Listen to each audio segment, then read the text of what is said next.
Para bigyan tayo ng update sa mga pag-uulang dala ng habagat, makakausap natin si Assistant Secretary Raffy Alejandro ng Office of Civil Defense. Magandang gabi po, ASEC. ASEC Raffy, magandang gabi po. Okay, babalikan natin si Assistant Secretary Raffy Alejandro ng Office of Civil Defense.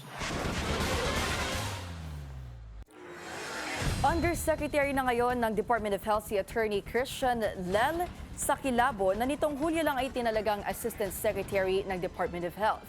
August 4, pirmado ni Pangulong Bongbong Marcos ang appointment ni Sakilabon. Bago ma-promote bilang USEC, pinangunahan din ni Sakilabo ng Health Regulation and Facility Development Center. Papalitan ng abogado si dating Undersecretary Emmy Liza Tiong na co-terminus ng Pangulo. Una nang naiulat na nagpasa ng courtesy resignation si Chong nang italagang bagong Health Secretary, si Secretary Jose Pujalte Jr. Okay, babalikan natin si ASEC Alejandro. Good evening po, Sir Raffy. Yes, George. Good gabi. Okay, dalawang bagay po, no, ASEC. Una, itong pinsalang dulot ng habagat sa napakaraming bahagi ng Luzon. Pangalawa, yung tubig ulan naman na makakatulong naman sa ating mga magsasaka. Unahin na po natin itong mga pinsalang dulot ng habagat. Kamusta po ang ating casualty count sa ngayon?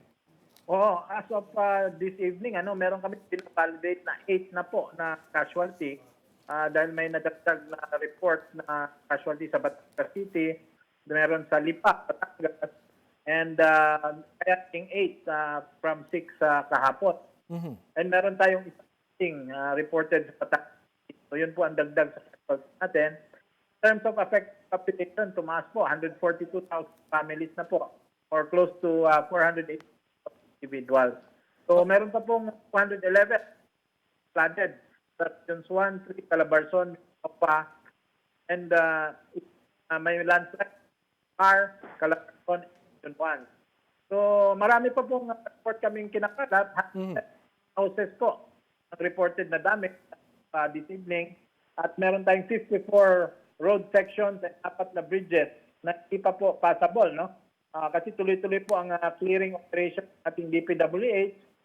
In fact, nag-deploy po sila ng halos 245 equipment, various equipment, at sa 657 manpower, no? Mga tauhan natin from Region 1 sa CAR, dito sa NCR, at iba pang region. Batay po sa expectations natin or sa forecast natin, magtatagal pa ho ba itong gantong sitwasyon at baka mas maraming lugar pa yung bumaha? Oo, ang forecast natin pagkatay hanggang bukas pag-uulan, lalo na sa dito sa Region 1 at Tampak at Luzon. Although mag-improve na sa NCR, but again, ina-evaluate pag-action. At for NCR, nag-improve weather condition. Opo, kasi dito sa atin, pag umulan ng konti, ay bumabaha na yung ilang areas natin. But kamusta po yung coordination ninyo sa mga LGUs?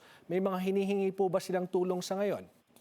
So far, wala pang mga hinihingi. Kasi nakaprepo naman tayo in terms of relief goods sa yung ating DPWH at yung ating mga additional manpower na standby po from the AFP. Meron po tayong 4,150 personnel at kasama dyan iba't ibang equipment, no? Meron din tayo naka-standby ng Coast Guard at saka yung ating PNP at saka yung ating Bureau of Fire. So, So far, manageable naman ang response at the LGU level at natutugunan naman natin yung mga pangangailangan nila. Quickly, ASEC, yung Ambuklaw Dam at saka yung Binga Dam, bukas po yung mga gates nito ngayon. Kamusta ho yung mga areas na binababaan ng tubig na ito? Kung tama po ako, Pangasinan area itong bababaan ng tubig, ano? Tama ka, George. Sa Pangasinan, kaya binabantayan ng puti yan kasi halos sa 90,000 individuals ang apektado dyan pag nagkaroon ng pagtaas ng tubig sa mga river tributaries, no? So, yun po. Naka-alerto po ang ating Pangasinan DREAM-O at nakasuporta po tayo. At lahat po yan ay binabantayan natin. ASEC, panghuli na lang, ano? Ano pong masasabi nyo, no? Na sa gitna ng bilyon-bilyong pisong sinasabing kinurakot sa flood control projects, tayo, nandito nagmo-monitor at patuloy yung pagbaha na maraming mga kababayan natin yung nahihirapan sa ngayon. ASEC? Okay, mukhang nawala si ASEC Raffy. Maraming salamat po sa inyong oras sa OCD Assistant Secretary Raffy Alejandro.